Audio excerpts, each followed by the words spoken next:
പുലർച്ചെ കണ്ണൂർ സെൻട്രൽ ജയിലിൽ നിന്ന് ചാടിപ്പോയ കൊടും കുറ്റവാളി ഗോവിന്ദചാമിയെ പോലീസ് പിടികൂടിയത് മണിക്കൂറുകൾ നീണ്ട തിരച്ചിലിനൊടുവിലാണ്. നാഷണൽ സ്റ്റാറ്റിസ്റ്റിക്കൽ ഓഫീസിന്റെ കിണറ്റിൽ നിന്നാണ് സാഹസികമായി ഗോവിന്ദചാമിയെ പോലീസ് പിടികൂടിയത്. ജയിലിലെത്തിച്ച് തെളിവെടുപ്പ് നടത്തിയ ശേഷം ഗോവിന്ദചാമിയെ 14 ദിവസത്തേക്ക് റിമാൻഡ് ചെയ്ത് കണ്ണൂർ ജയിലിലേക്ക് മാറ്റി. നാളെ വിയൂർ സെൻട്രൽ ജയിലിലേക്ക് മാറ്റും. ജയിൽ സുരക്ഷാ വീഴ്ചയിൽ അടിയന്തര യോഗം വിളിച്ചിരിക്കുകയാണ് മുഖ്യമന്ത്രി പിണറായി വിജയൻ. നാളെ 11 മണിക്കുള്ള യോഗത്തിൽ പോലീസ് ജയിൽ മേധാവിമാരും ആഭ്യന്തര സെക്രട്ടറിയും പങ്കെടുക്കും. നിഖിൽ അളവൂർ തയ്യാറാക്കിയ റിപ്പോർട്ട് കാണാം. ഇന്ന് പുലർച്ചെ 1:15-നും 3:30-ക്കും ഇടയിലാണ് സൗമ്യ വധക്കേസ് പ്രതി ഗോവിന്ദചാമി കണ്ണൂർ സെൻട്രൽ ജയിലിലെ 10B ബ്ലോക്കിൽ നിന്ന് തടവ് ചാടുന്നത്.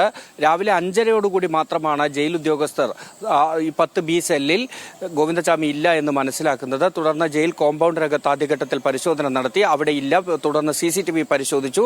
CCTV പരിശോധിച്ചപ്പോഴാണ് മതിൽ കടന്ന് ഈ ഗോവിന്ദചാമി പോയി എന്ന് മനസ്സിലാക്കുന്നത്. അവിടെ പരിശോധന നടത്തിയപ്പോൾ ഈ ഗോവിന്ദചാമി തുണികൾ കൂട്ടിച്ചേർത്ത് കെട്ടിയതിന് ശേഷമാണ് 7.5 മീറ്ററോളം ഉയരമുള്ള കണ്ണൂർ സെൻട്രൽ ജയിലിന്റെ മതിൽ ചാടിക്കടന്നതെന്ന് വ്യക്തമാകുന്നു. ഉടൻ പോലീസിനെ അറിയിക്കുന്നു. പോലീസ് എത്തി പരിശോധനകൾ പ്രാഥമിക ഘട്ടത്തിൽ നടത്തുന്നു. ഇങ്ങനെ അന്വേഷണം നടക്കുന്ന ഒരു സാഹചര്യത്തിലേക്കാണ് പിന്നീട് പോയത്. തൊട്ടടുത്ത ജില്ലകളിൽ ഉൾപ്പെടെയുള്ള റെയിൽവേ സ്റ്റേഷനുകളിലേക്കടക്കം വിവരം കൈമാറുന്നു. റെയിൽവേ സ്റ്റേഷനുകളിലടക്കം പരിശോധന നടന്നു. ഇതിനിടയിൽ 9:15 കണ്ണൂർ DCC ഓഫീസ് പരിസരത്ത് ഗോവിന്ദചാമിയോട് രൂപസാദൃശ്യമുള്ള ഒരാളെ കണ്ടതായി വിനോജ് കുമാർ എന്നൊരു വ്യക്തി പോലീസിനെ അറിയിച്ചു.